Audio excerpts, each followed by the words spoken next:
On this Weekend Runaway, Jeff and I are spending a cozy and creepy night on the RMS Queen Mary, known to some as the most haunted ship in America. We're here to explore the ship, find out if it's really haunted, try out the food, and enjoy our time here. So let's run away on the Queen Mary. Hey guys, we're Weekend Runaways, a couple of storytellers who take quick trips around the West Coast and sometimes the world to make weird and wonderful memories that keep our inner kids alive. For this Weekend Runaway, Jeff and I took on the Queen Mary, a historic cruise liner that is now a supposedly very haunted hotel. With a goodbye kiss to Mocha and enough provisions for a one-night stay, we drove up to Long Beach, California. For the Queen. Unsure if this was going to be a dream cruise or a nightmare, and somehow ended up being a little of both. So all aboard our maiden voyage for a creepy, cozy runaway to the most haunted ship in the world. This one is for the Queen.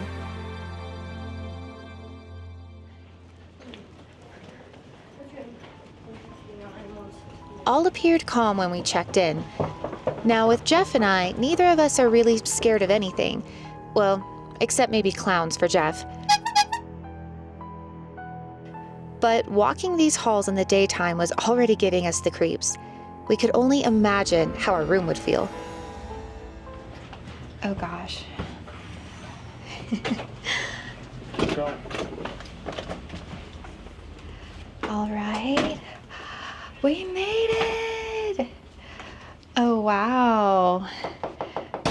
Okay. We've got the twin beds. Yeah, Jeff and I decided to go for the twin beds because we're fighting, so. I'm back in the friend zone for it now. It's back in the friend zone. Just kidding. It actually looked like we got more space in the room with twin beds, and it looked a bit nicer, and I have to say it's very spacious. We've got this cool sitting area. Ooh, let's check out our view. Oh my gosh, the harbor! Here, oh look at this light. My gosh, here's the bathroom. Pretty nice, actually. That's all right. That looks okay, but I mean, what is this? I'm not. Oh my gosh. I am not going to enjoy using this. Yeah. What is that? Is this? Is that how you flush? There we go. I did it. There we go. For the Queen. Yeah. Thank you.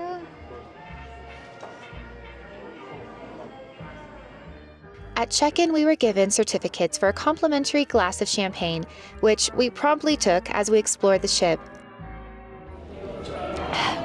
Got our champagne. Now we're gonna go exploring. Oh, this must have been like the old-timey equipment. There's the electric camel. Electric camel? With certain parts of the Queen Mary closing at 6 o'clock, Jeff and I booked it to the stern, which, for any landlubbers out there like myself, is the back of the boat, which is famous for one of its most haunted areas, the engine room.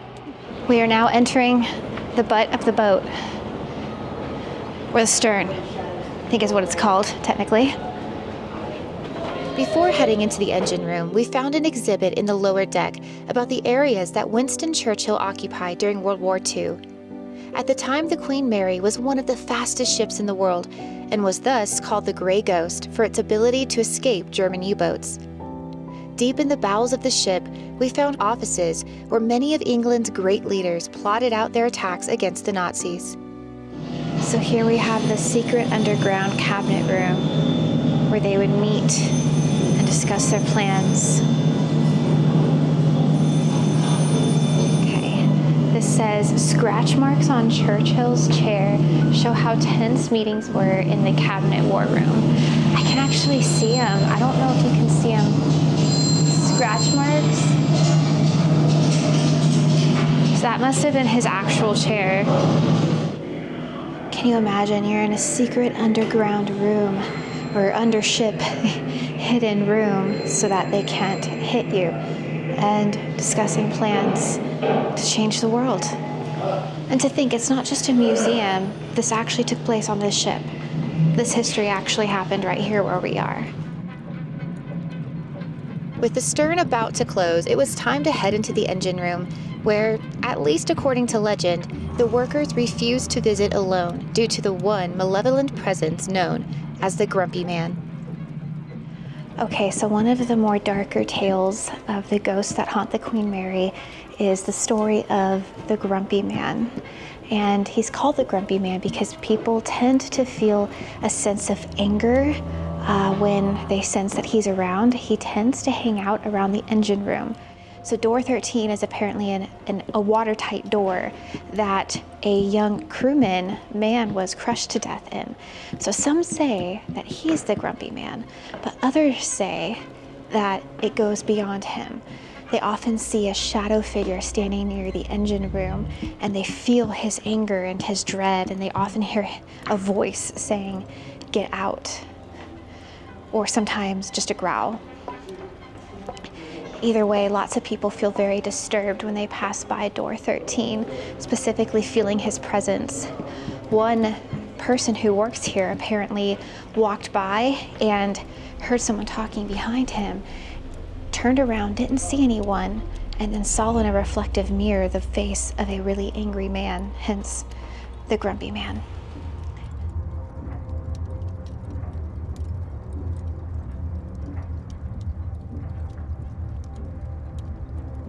We are moving through the bowels of the ship in search of door 13 and the Grumpy Man.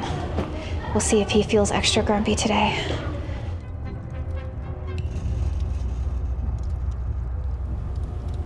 The atmosphere definitely feels kind of like does feel heavy. Weird. Yeah. Feels a bit weirder over here. Heavy and a bit more eerie.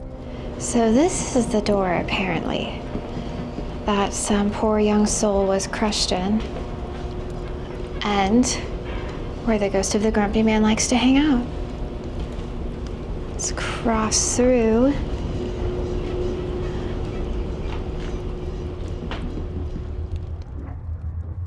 Okay, so we didn't see the Grumpy Man, but there was always tomorrow. At the top of the staircase, however, Jeff had the right idea. This was a ship, after all, and we needed to explore the captain's quarters before that, too, closed for the evening. Up on deck, everything was bright and happy, not a single scare in sight. Well, for the most part. Anyway, after walking the deck as the sun went down, it was time to grab some dinner, so we followed, of all things, the disco music, which brought us to the observation bar, where everything was ghost ship themed. All right, just got our food and we're sharing a couple small bites here in the observation bar. And the first one is this spicy Italian sausage flatbread, which actually looks really, really good. That's really good. We also got on the small bite menu spinach and artichoke dip. Was it good? Just finished dinner at the observation bar. I definitely recommend it. I do think Fridays and Saturday nights are a bit of a fun time with live music, so tonight was disco night. We were not prepared for that, although Jeff seemed to be having a really good time.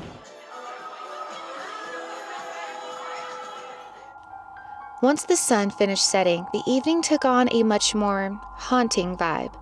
With most of the visitors gone for the evening, we explored the ship, starting with the isolation ward, an area known for its paranormal activity and strong feeling of dread. As we entered, we understood why. So this is the isolation ward. So this is where they would put passengers who maybe showed signs of sickness and needed to be isolated from the other passengers to stop the spread. But also during the war, they used it as a prison. So some soldiers were kept here if they were prisoners. And here's what the barracks look like. Such a confining space for such a long journey across the ocean.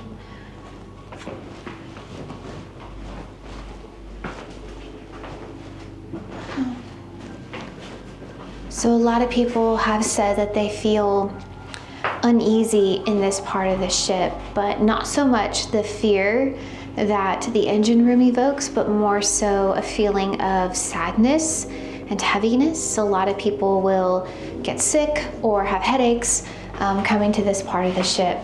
And I can definitely say that there's an eeriness to it. There's a heaviness to the atmosphere in this part of the ship. Maybe because a lot of deaths probably happened here too. So here's a plaque of all the passengers who died on board the Queen Mary.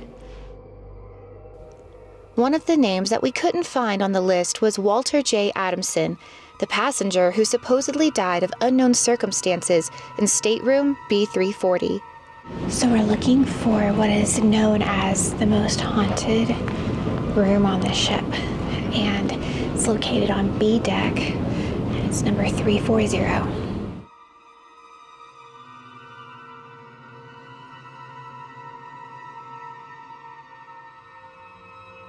Well, Jeff thinks it looks cozy.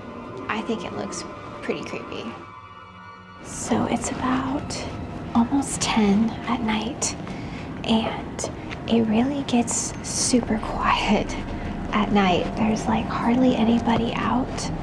The hallways are basically empty, and you can really do a lot of exploring at this time.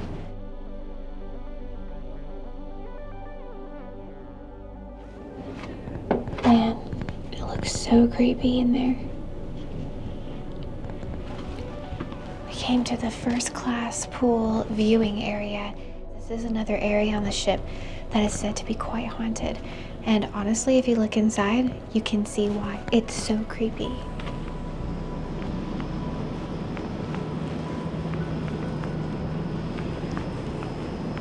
It's so calm out here at night. It's not even windy, which is odd to me, being on the ocean, but beautiful. I think a lot of the people who come on the ship are just day visitors who pay the fee to come on board, and then they can tour and they can go to the bar and they can go to the restaurants and see the entertainment. But I think those people have started to clear out, and it's so quiet on the ship. It's kind of like Titanic when Rose and Jack were out alone right before the iceberg hit. Oh yeah, when Rose and Jack, yeah, on the deck, pledging their undying love. Exactly. Then they hit an iceberg, and well, it's kind of all downhill from there. It's all Rose's fault. No. Well, they weren't distracting each other. Oh my gosh. They distracted the guys on the crow's That nest. is not what happened, and you know it. That's what takes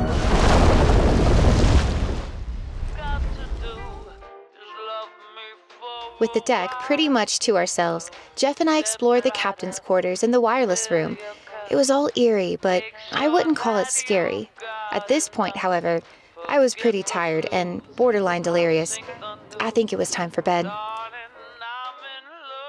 But in our room, we heard something quite creepy. It sounded like an older woman laughing. I could hear it in the corner of the room.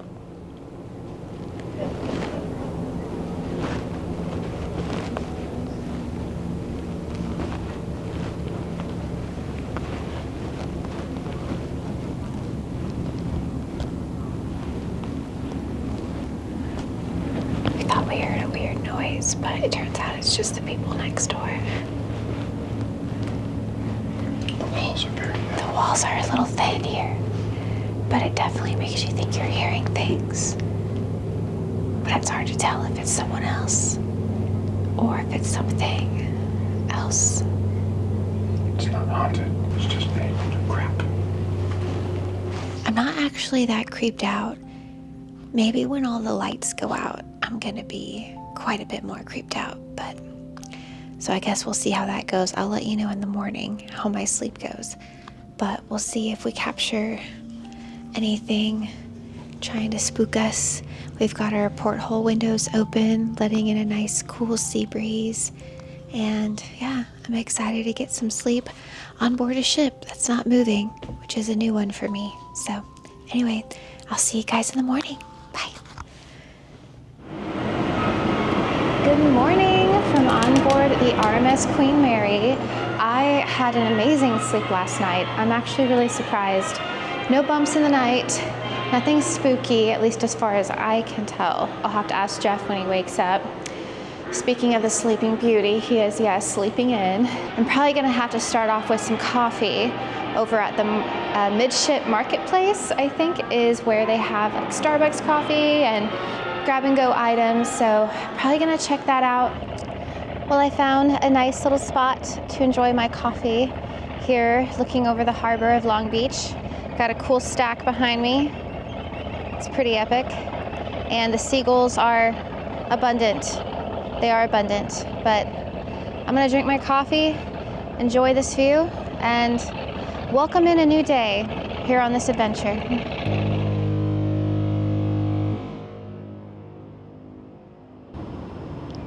That was pretty loud. Probably woke Jeff up. Knowing Jeff could wake up at any time, I wanted to challenge myself and explore the engine room one more time. While it was creepy enough with my husband, going it alone was an experience neither me or the grumpy man will forget. I'm gonna go take a walk through the engine room without Jeff. Without Jeff to protect me. This will be interesting. I don't think there's anyone else down here.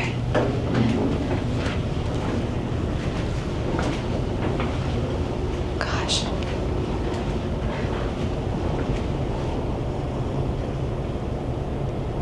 There's so many noises. Gosh. Oh, and of course they made this look like blood. Saw this last night. Or is it blood? No, I don't think it's blood. Oh my gosh, it's so creepy. It's like ladders going up, but where is that supposed to go to?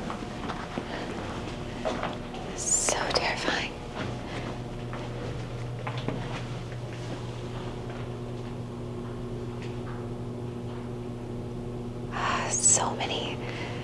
So many creaks.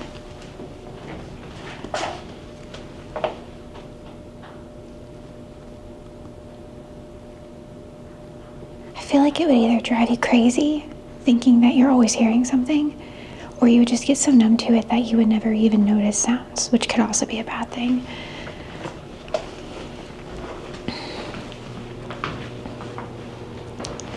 All I can say is I have a lot more respect for YouTubers and vloggers who explore places alone, just by themselves, and they're doing this alone. It is so terrifying. And it's 10 in the morning. This is not a scary time. Imagine doing this alone at 1 a.m. I can't imagine. Okay, here's the grumpy man's door 13. So, I just got so scared.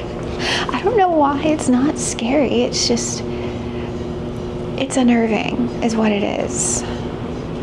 I think it's kind of, oh.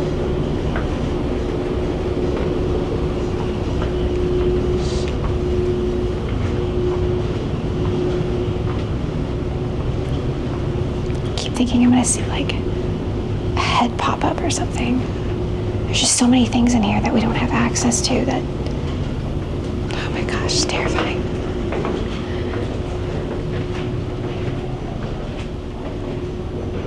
Well, I gotta say that was much scarier than I thought it was going to be. I just thought maybe it'd be cool to go through it alone, and I was right, but that was quite terrifying. I think maybe I need to get Jeff some coffee. We are grabbing lunch here at the Promenade Cafe. We both got chicken tenders, which was actually an appetizer, but we both love chicken tenders, and we got a side of these Sidewinder fries, which look amazing. So,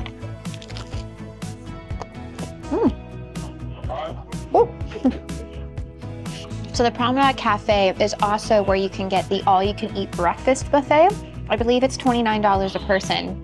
So if that's something that you're interested in, I definitely recommend checking that out. We were a little too full to eat this morning, but that's definitely a great option. They also have mimosas and all kinds of stuff for you to enjoy. But I would say it's pretty reasonably priced. Definitely less pricey than the actual restaurants on here. but a step up from maybe the bar that we were at last night.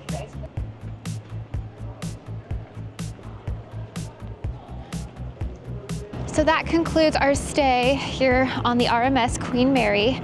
I definitely would recommend this if you're a local or if you're coming out to explore California. Staying a night on this ship is a really unique and fun thing to add to your trip. I think it would be a lot of fun. The only thing is I don't think there's a lot to do for kids, and all the kids I saw looked pretty bored. So they'll probably lose their attention span pretty soon, but it's still a really neat thing to do. I would also recommend doing, like, if you want to see more of a spooky experience, they have lots of guided tours where they actually take you through the whole ship and explain the history. And then they also have some like ghost tours that they do at night. So that's definitely something that I would want to do and try sometime. So if that's your thing, I would definitely check that out. While Jeff and I had an amazing time aboard the Queen Mary, what stood out to me more than the spooky vibes or the disco dancing was the ship's impact in changing the world. Though we came to chase shadows and get spooked in late-night walks, we left not in fear, but in awe. This boat was a footnote in history, one that deserves way more credit than just a haunted hotel. This was a ship that defended freedom, carried heroes, and survived the sea. And if the Queen was alive today, I'm sure she'd be proud. We hope you liked this video.